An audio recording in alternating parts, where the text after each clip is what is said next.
This land is blessed with rushing rivers, abundant forests, gorgeous mountain views, warm and hot springs. General Robert E. Lee once said, "The views are magnificent, the valley so beautiful, and the scenery so peaceful." Welcome to Road Trip to History and Bath County, Virginia.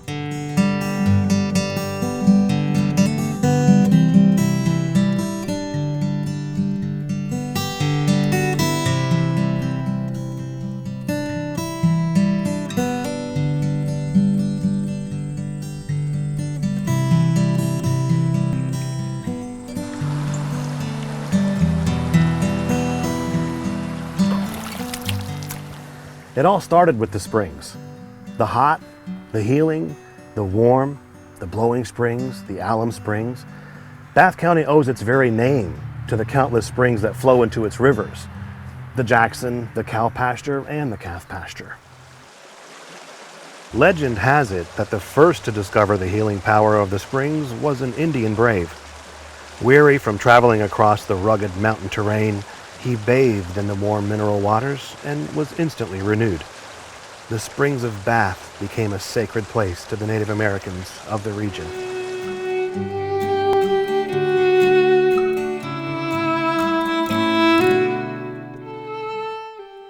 Early pioneers, Scots and Irish, settled here around 1740. Some of their surnames, Gwynn, Kincaid, McLaughlin, Bratton, and Bird, are found in our phone book to this day.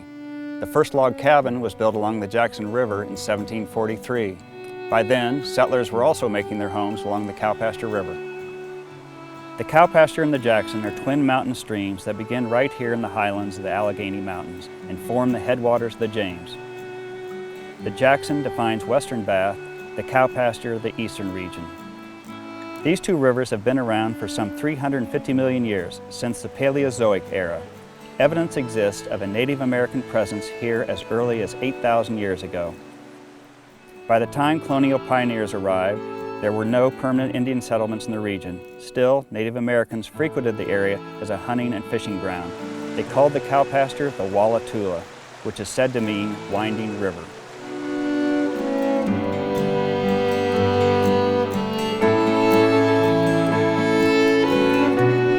By 1749, settlers built Bath's first church, now known as Windy Cove Presbyterian.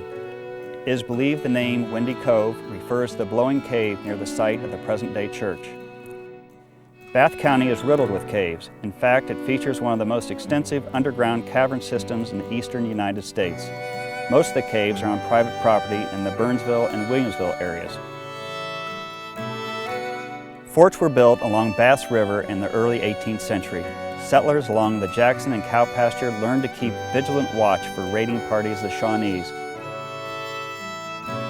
One of these strongholds is Fort Lewis, named after Charles Lewis, a son of John Lewis, one of the early pioneers in the Valley of Virginia.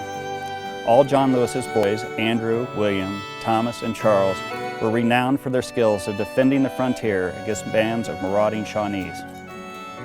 Charles Lewis, whom history calls fearless and forceful, acquired land along the Cowpasture in 1750. It had been surveyed and deeded to him at the tender age of 14 by his brothers Andrew and Thomas.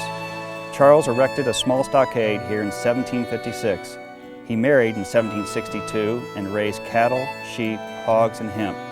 Cattle still graze here, but the place is better known today as Fort Lewis Lodge. By 1774, Charles Lewis had marched west with his brother, General Andrew Lewis, to fight what was then called Lord Dunmore's War. The battle at Point Pleasant was fought on October 10, 1774, against Shawnee Chief Cornstalk. It was the first time Americans had gathered an army, and it was against the will of the British. Point Pleasant sounded the beginning clarion of the Revolutionary War. Charles Lewis was the ranking officer to die in that battle. It is said, against his brother's advice, Charles strode into battle wearing a bright red officer's coat and was the first soldier to be spotted and killed.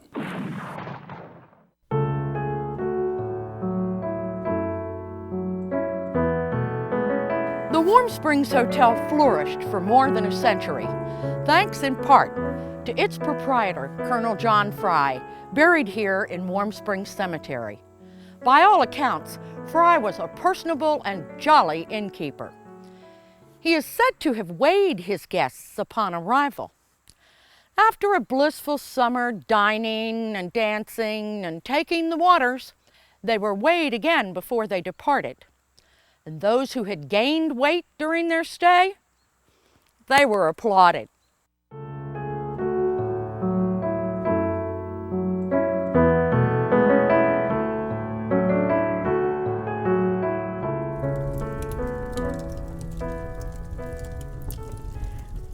When you visit Bath County, you're going to have to get off the interstate and take a scenic mountain road to get here. Still, that is nothing compared to what the early travelers experienced. It was quite a trek back then. One writer in the 1800s described the trip down the mountain to the Warm Springs Hotel this way. The carriage stopped at the top of the mountain to rest the horses, pay the toll at the gate, and let the passengers get the view. Then it tilted its weight toward the valley and, with one wheel chain locked, raced down the dizzy zigzag mile until it pulled up under the hotel portico, every passenger dithering from fright.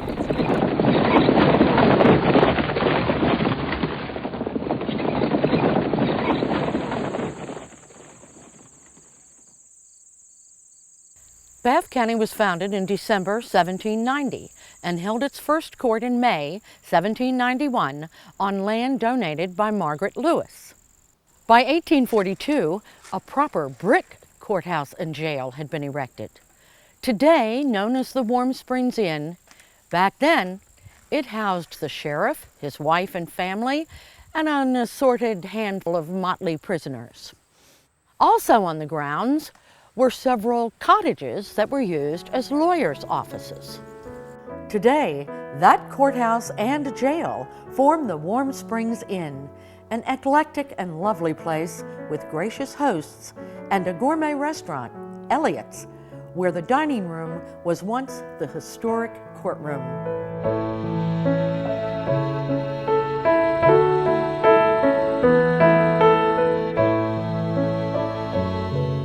In 1907, a new courthouse and jail were erected at the present site of the Bath County seat, Warm Springs. It was surely a spectacle when one attorney, John Wilson Stevenson, engaged a 20-mule team to haul his office cottage more than a mile along a rutted, muddy dirt track to the site of the new courthouse. Today, the core of that law office cottage, much of it in its original state, serves as the Bath County Historical Society. The museum here is filled with keepsakes and mementos that date back even further than when Bath County was founded in 1790. The collection is tastefully arranged in a series of rooms, much as it might have appeared in a stately Victorian-era home. Showcased are furniture, clothing, china, crystal, even a little silver. The walls are decorated with old family portraits and original artwork. The Bath County Historical Society also provides a wealth of historic information for genealogical researchers.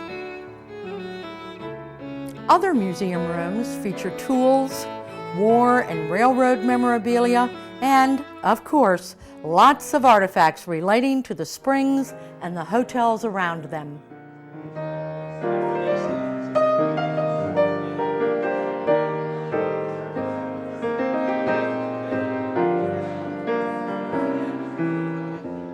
In 1764, surveyors Thomas and Andrew Lewis, there's that name again, and Thomas Bullitt, a captain in George Washington's army, were given a colonial grant of 300 acres, which contained several natural mineral springs. They surveyed and divvied up the land, and Bullitt got the portion that included hot springs. In 1766, Thomas Bullitt erected a hotel hoping to take advantage of the healing qualities of the 104-degree bubbling springs. Today, that hotel is known as the Homestead Resort, one of America's oldest and finest.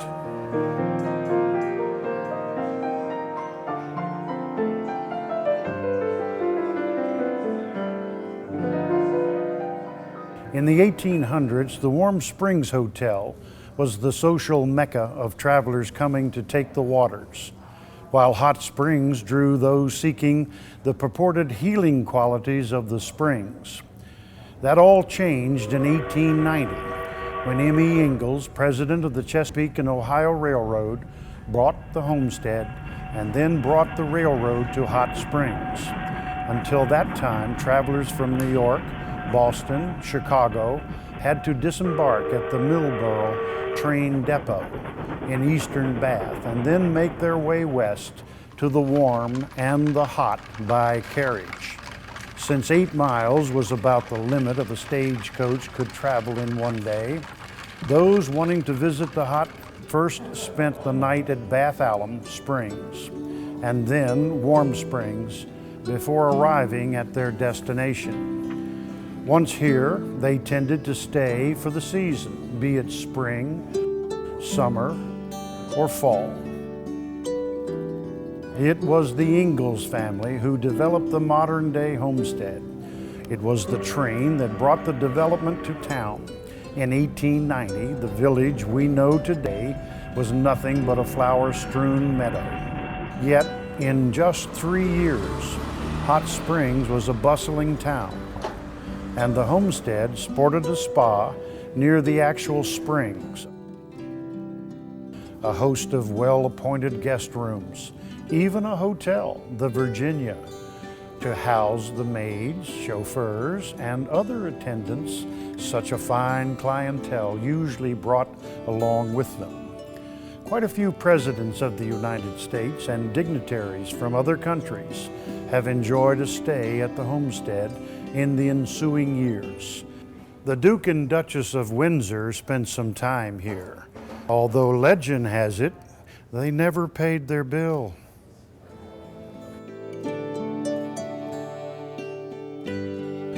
Our own native son, Sam Sneed, learned to swing a golf club here in Bath County. In fact, a tavern in town bears his name. The Ingalls family and the Virginia Hot Springs Company owned and operated the homestead for more than a century, finally parting with it in 1993. Today, it is listed on the National Register of Historic Places. The homestead is still acknowledged as one of America's most deluxe resorts. Its 3 golf courses, known as some of the best in the country. The first tee on the old course at the homestead has the distinction of being the oldest in continuous use in the United States.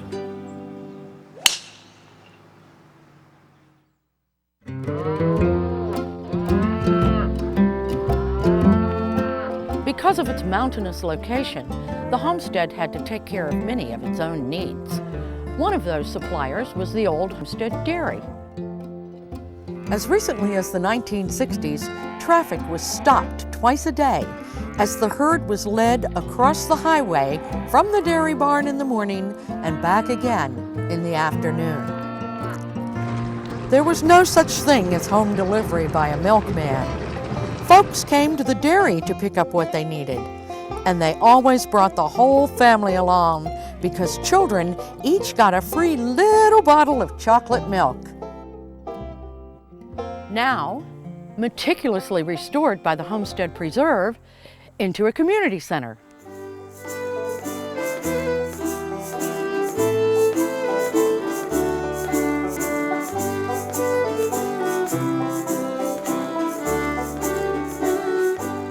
In the mid-1800s, the finer homes in Bath County looked much like this, the plantation home of Judge James Woods Warwick.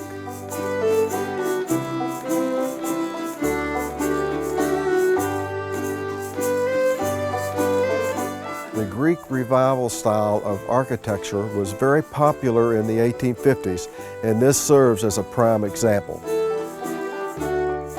The slave cabins and summer kitchen were added in 1993 when Hollywood came calling in this area of Bath County known as Hidden Valley. The movie Summersby, starring Jodie Foster and Richard Gere, was filmed on these grounds, which are part of the George Washington National Forest.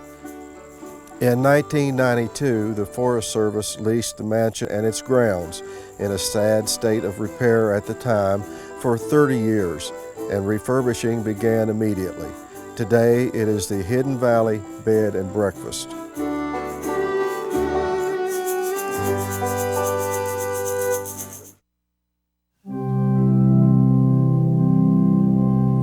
While the war between the states brought a lot of troop activity to Bath County, both Union and Confederate, there were no major battles fought inside the county, only some skirmishing between the two armies. A number of Bath County soldiers